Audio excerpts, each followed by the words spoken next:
Hello, poetry lovers and curious minds. Welcome back to MIT Scale. Today, we are embarking on a journey into the heart of a short yet profoundly impactful poem by one of America's most celebrated poets, Walt Whitman. We're talking about Oh Me, Oh Life. Before we delve into the poem itself, let's take a moment to appreciate the man behind the words. Walt Whitman, born in 1819 in West Hills, New York, Whitman was a truly revolutionary figure in American literature. He broke away from traditional poetic forms and embraced free verse, creating a distinctly American voice that celebrated democracy, individualism, and the incorrectness of a life. His magnum opus, Leaves of Grass, a collection he continuously revised and expanded throughout his life, is a testament to his unique vision. Whitman was a nurse during the Civil War, and his experiences deeply shaped his humanitarian outlook, which often shines through in his work. He was a poet who truly saw the divine in the ordinary, the profound in the mundane, and the universal in the individual. Now, let's turn our attention to Oh Me, Oh Life. Here's a poem that, despite its brevity, grapples with some of the most fundamental questions of human existence. Let's read it together. Oh me, oh life, of the question of this recovery, of these endless traits of the faithless, of cities filled with the foolish, of myself forever reproaching myself, for who more foolish than I, and who more faithless, of eyes that vainly crave the light of the objects mean of the struggle ever renowned, of the poor results of all, of the plodding and sordid crowds I see around me, of the empty and useless years of the rest, with the rest me intertwined. The question, oh me, so sad, recurring, what good amid this? Oh me, oh life.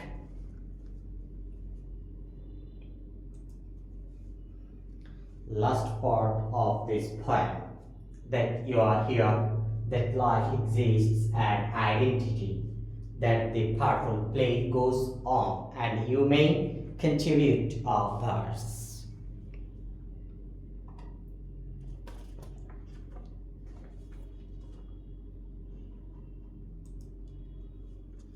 Now I will talk about the theme of this poem, Oh Me, Oh Life. So, what's the core of Oh Me, Oh Life?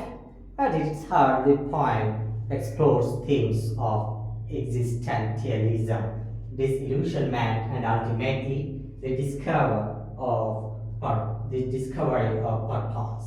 Whitman confronts the overwhelming sense of despair and futility that can arise when observing the flaws and struggles of humanity and even within oneself. He grapples with the faithless, the foolish, and the empty and useless years. But importantly, he doesn't leave us in that void. The poem offers a powerful answer, a profound shift from questioning to affirmation. Now, I also talk about the summary of this poem, Oh Me, Oh Life. So, in summary, Oh Me, Oh Life begins with a profound lament, a candid acknowledgement of the frustrations and disillusionment that can plague the human spirit. Whitman expresses awareness with the perceived moral failings of society and even his own self-reproach. It's a powerful portrayal of existential doubt. However, the poem doesn't allow in despair. It pivots dramatically with the answer, which provides a profound sense of hope and purpose. The answer lies not in finding a perfect world, but in recognizing the inherent value of one's own existence and the profound opportunity to contribute to the ongoing play of life. It's a message of individual responsibility and the transformative power of participation. This point, despite being just a few lines, encapsulates a core tenet of Whitman's philosophy: an unwavering belief in the dignity and potential of every individual and the interconnectedness of all life. It's a testament of or to finding meaning not in grand external answers but in the simple yet profound act of living and contributing your unique self to the world.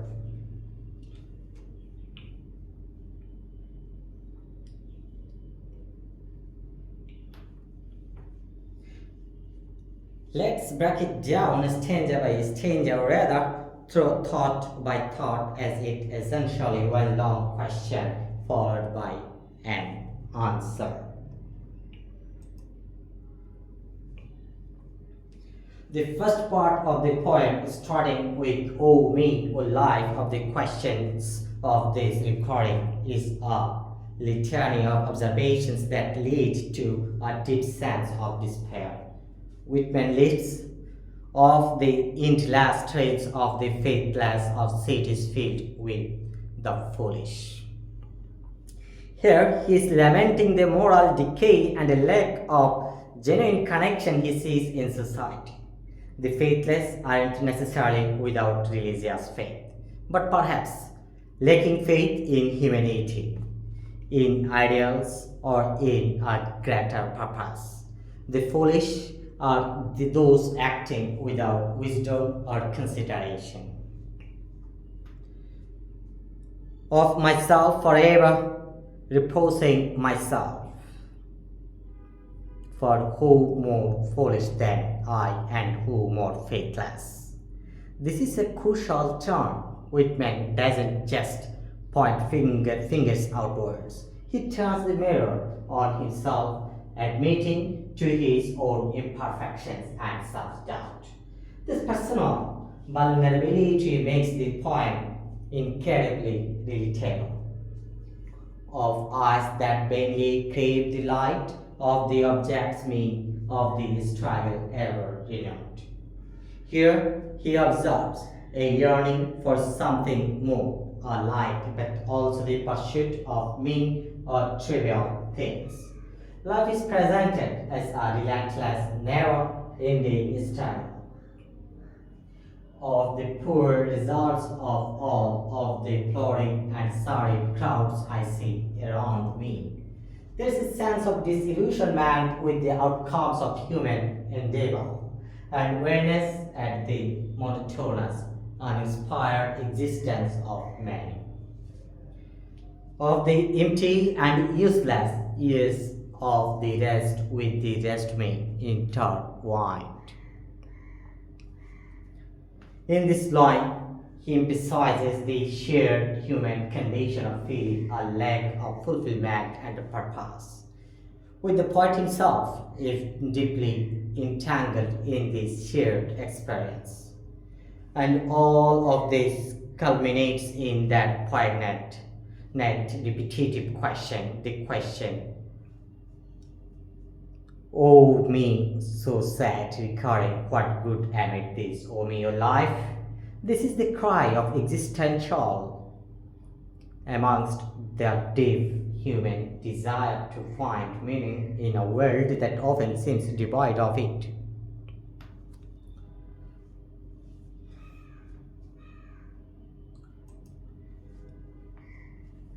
The last three lines of the poem are highlighted. But then comes the pivotal shift. The answer is short, direct, and incredibly powerful. That you are here, that life exists, and identity. This is the foundational truth.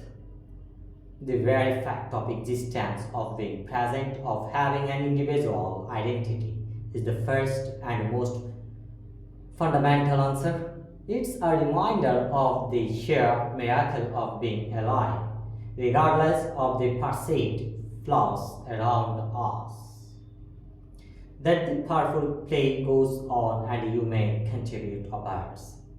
This is where the poem truly serves. The metaphor of life as a powerful play is brilliant. It suggests a ground unfolding drama that transcends individual struggles. And the key is the empowerment. You may contribute a verse. This isn't a demand but an invitation. It's a call to action, a reminder that even amidst that perceived meaninglessness, each individual has the capacity, the agency to add their unique voice, their unique contribution to the ongoing narrative of existence. Your life, your actions, your very being are your verse in this cosmic play.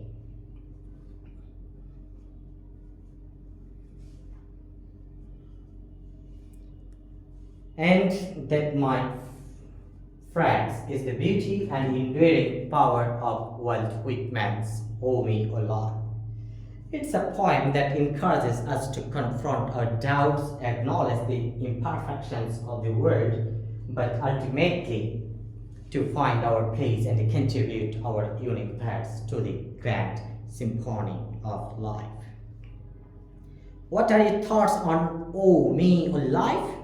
Do you find its message resonate? Share your reflections in the comments below, and if you enjoyed this analysis, please give this video a thumbs up, subscribe to the channel for more poetry explorations, and hit that notification bell so you don't miss our next deep dive. Thank you for watching, and until next time, keep reading, keep thinking, and keep contributing your beautiful parts to the powerful play.